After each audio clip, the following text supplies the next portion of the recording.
Hello out there today. This is Coach EJ the Brand, and welcome to Champions Are Built. And this is Coach Aaron the Source. EJ, got a light topic today, but I think something that needs to be said. We're calling this one What's in a Name? And what we mean by that is we're kind of, I won't say fed up, but annoyed and frustrated by the terminology that's being used out there because it doesn't necessarily place the kid and the parent in reality. And what we mean by that is these terms of elite, special, select, all of this terminology that's now really just marketing verbiage by clubs, institutions, teams to get parents and athletes to be thinking that maybe the athlete is doing something special. Most of us are mere mortals.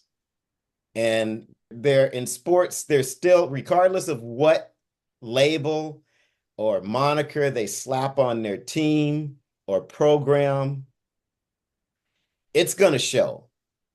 And probably the biggest, what do you want to call it? The biggest misused word is elite. The reason why I think, and EJ thinks we can speak on this, is because we've been elite. We've been at the elite level. And even at the elite level, there's levels. There's a whole bunch of tiers and levels, man. So I'm a little annoyed when someone says, hey, my kid is on an elite soccer team or an elite baseball or elite basketball team. And then I ask them how many people are in that program. Oh, 200. Well, you mean to tell me there's 200 elite 9-year-olds in Contra Costa County or in one city? Come on. I mean, that's the sort of thing. And it's funny because we even had this talk with Coach Alejo from the strength and conditioning coach with the Angels. He was saying the same thing. So us in the industry, and I guess in terms of blue bloods, old school, blue pill guys. Not in terms of Viagra. Right, I'm talking about the what's that? The Neo, I'm talking the Matrix. The Matrix. We kind of see it a little bit different. I mean, because I think our coming up, elite was a word that was sacred. Yes. And it was ascribed to those who really were in a different class. And in this era of, rainbow and unicorn stickers and everyone gets a prize, that's been co-opted and it's thrown to everybody. And now you've got kids and parents thinking that, oh, okay, my kid's an elite because he's on this moniker is on this club.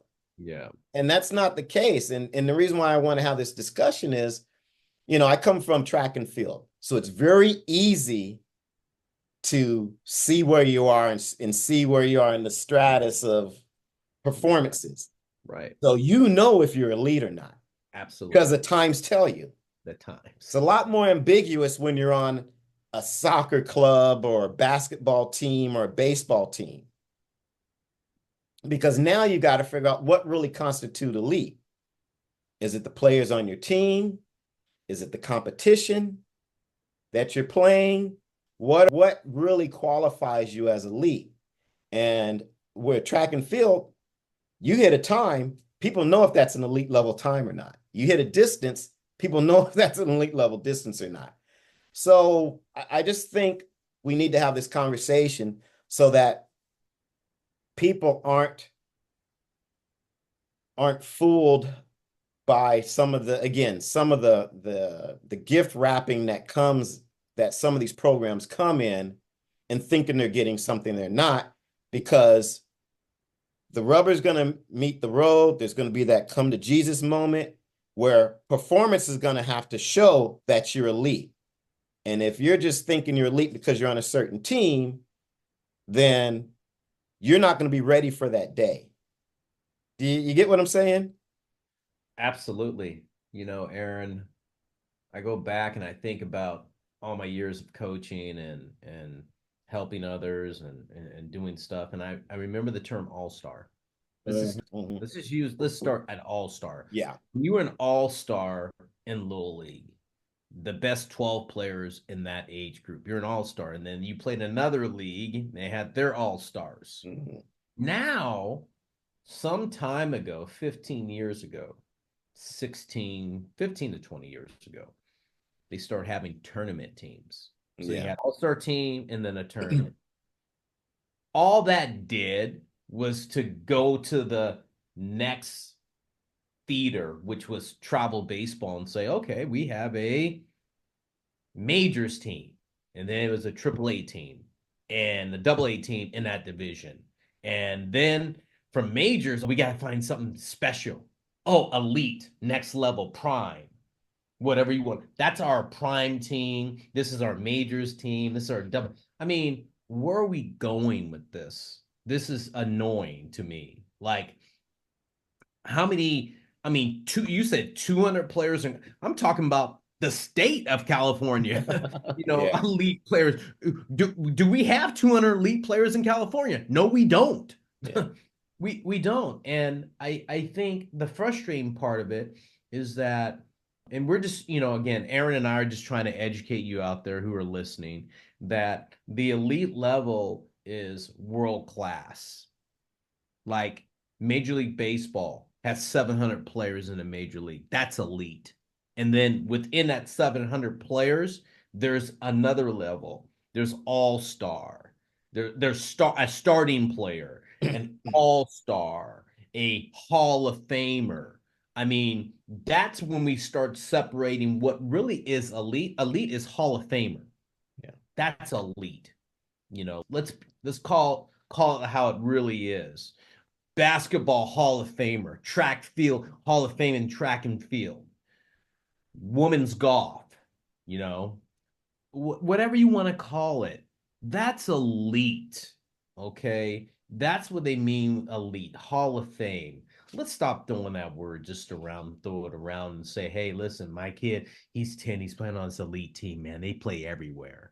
What in the heck is a 10-year-old teen kid going all over the country playing to do what? To get ranked? Ranked for what? What does rankings mean? And let alone what does that trophy meter, a thing around his ring? They got a ring now. And, oh, look, I'm elite winner of the elite tournament that the elite players went to. Okay. 5 years from now, what does that get you? Yeah. You're a freshman in high school. What does it get you now? They're not talking about were you an elite player. They're just saying, hey, is this kid good enough to be on our team as a freshman and start? And nothing to do with elite. Yeah. No, Sorry. I just think understand the stratification in your sport. Obviously, in each sport is going to be a little different, but there's probably a local ranking or whatever, then a regional ranking, then Right. a state ranking, then, national ranking. Think in those terms. But this whole, there's, you go to a tournament and there's 20 kids on a team and there's 100 teams and they're all elite. Yeah, I don't know. You gotta wonder. So I just think it's mainly you guys were talking about this to keep your feet on the ground Right. and to understand whatever moniker they put on it doesn't really matter. You've got to do the work, you got to have the performance, and there's got to be degrees of separation between you and everyone else that you're playing with. Mm, That's how you become elite. right. If you look like everyone else, then you're everyone else. Not elite. Well said. I don't know. Man, that right there, man, that was mic drop. Type stuff right there. And it's like, hey, understand the environment you're in. That leads to a whole bunch of other podcasts we talked about. But I agree with you 100%, Aaron. It's just, you and I feel it, see it, and live it every day. And we're elite podcasters. Yeah, I wish. My numbers don't say so. Anyway, that's a reminder, you guys. Like, not like, whatever you got to do on the algorithm. Show us some love, guys. It doesn't take a whole lot of energy to push a like button or a dislike button. That works too. Feel free to comment, send us some of your ideas on shows. It all works for us, man. We appreciate that. And with that said, that kind of wraps up what we're talking about today. Hey, this is Coach EJ, the brand. This is Coach Aaron, the source. We'll see you.